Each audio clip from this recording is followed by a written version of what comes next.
collège, sur le collège numérique, sur l'accompagnement. Elle ne vote jamais les politiques d'aide sociale du Conseil général, qui sont celles qui accompagnent les plus démunis d'entre nous, et elle ne vote jamais le budget. Donc est-ce que ce sujet-là qu'elle élimine rapidement en nous disant mais moi ce que je veux c'est qu'il y ait de l'emploi dans les Bouches-du-Rhône, oui d'accord, le chef de file en matière d'emploi c'est la région.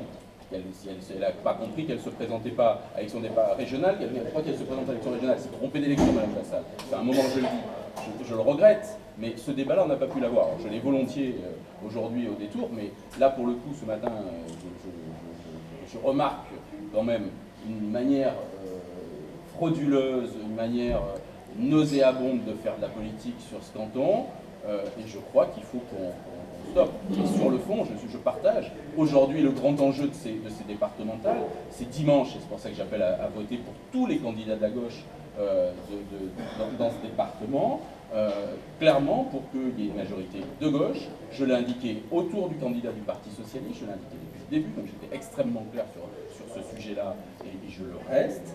Et je tiendrai cette ligne-là, mais pas simplement parce qu'il est le plus beau ou le meilleur, simplement parce que je crois profondément que les politiques de solidarité en matière de personnes handicapées, en matière de personnes âgées, en matière d'éducation, en matière de jeunesse, en matière de solidarité sur le territoire et notamment sur la protection des grands espaces naturels, c'est le département, et ils ne sont portés que par les socialistes, les communistes et les écologistes, depuis un grand nombre d'années. Et j'ai l'espoir que cette majorité-là, je suis convaincu qu'il y aura des élus écologistes dimanche soir. Je souhaite, et c'est en bonne voie partie, j'espère qu'ils gagneront dans les deux cantons où on a réussi à faire un accord ensemble, pour que, y compris la question de l'écologie soit portée, y compris la question de la solidarité. On a fait des accords intelligents, me semble-t-il, qui vont permettre dans des cantons, je pense à Arles, à Martigues, à Gardanne, à Aubagne, mais à bien d'autres endroits où on va pouvoir maintenir des élus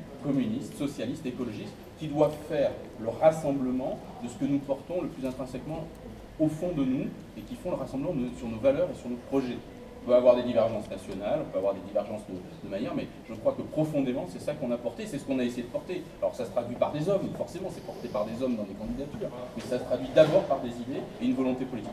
Aujourd'hui, je trouve quand même, effectivement, Madame Vassal prétend être présidente du conseil départemental avec un seul motif qui est porté par une autre collectivité.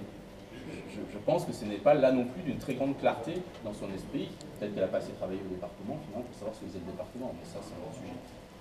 Oui, pour celles ou ceux qui ont assisté aux réunions publiques qu'on a menées dans tout le canton, parce qu'il y a 9 communes, on a fait 12 réunions publiques, on a porté, par le bilan qu'on partage avec nos partenaires au Conseil général de gauche, mais on a porté aussi des projets, des projets envers les jeunes, envers les anciens, envers les habitants de ce département. Et ce projet est quand même unique, puisque, comme le disait Jean-David, il est très succinct de la part de l'UMP. Donc on a été pédagogique, on a expliqué ce qu'on voulait faire et ce qu'on a fait.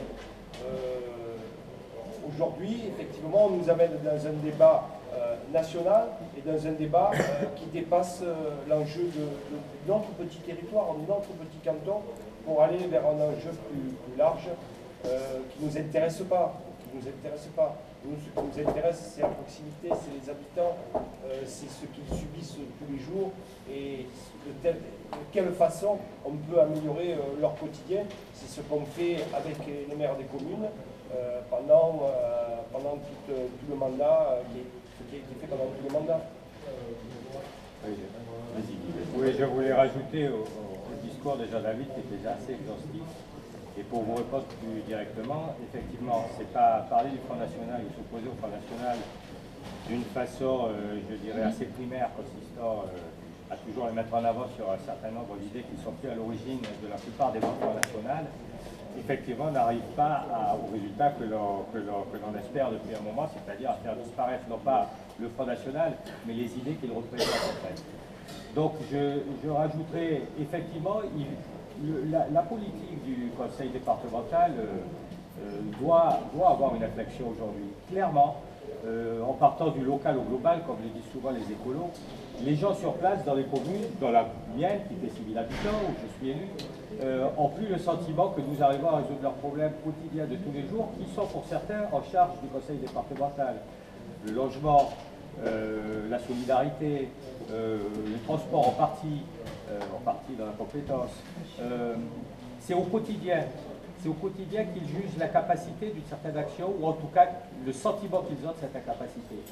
Pour arriver à convaincre les électeurs à revenir voter, à arrêter de faire la grève du ventre et à revenir voter, pas pour le Front National, bien entendu, il faut leur montrer que nous avons des solutions, des propositions, des projets, des engagements et pas seulement des promesses, que nous tiendrons lorsque nous serons à la tête du conseil départemental et qui vont influer dans leur vie quotidienne tous les jours pour redonner la possibilité de se loger sans consommer la moitié de leur budget parce que leur maison n'est pas isolée et qu'il n'y a aucune aide pour améliorer l'isolation. De faire en sorte qu'on rende salubre les appartements et les immeubles dans un des quartiers les plus pauvres d'Europe qui existe encore en plein cœur de Marseille, dans le 3e arrondissement. C'est quand même un scandale quand on voit le manque d'utilisation qui est fait d'une certaine partie du budget.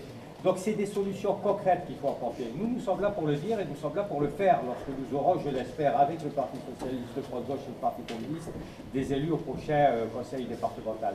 C'est ça la réponse au Front National qui nous paraît principale et importante.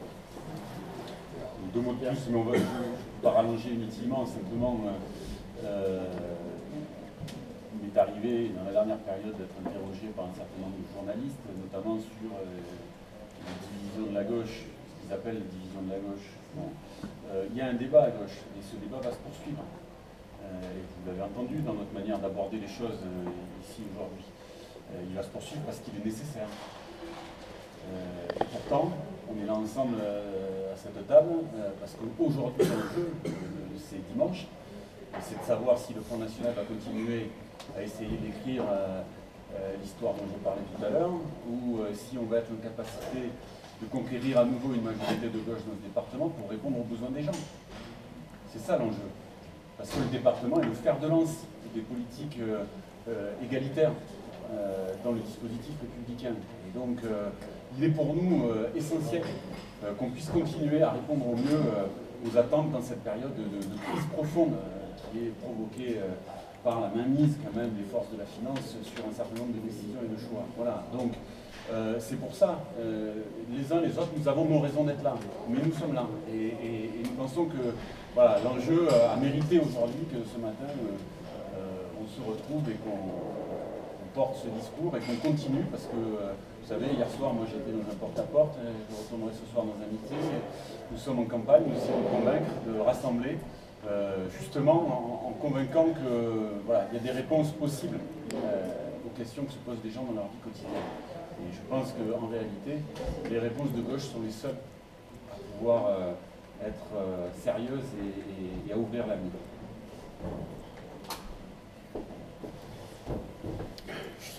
Allez, quelques secondes si vous voulez.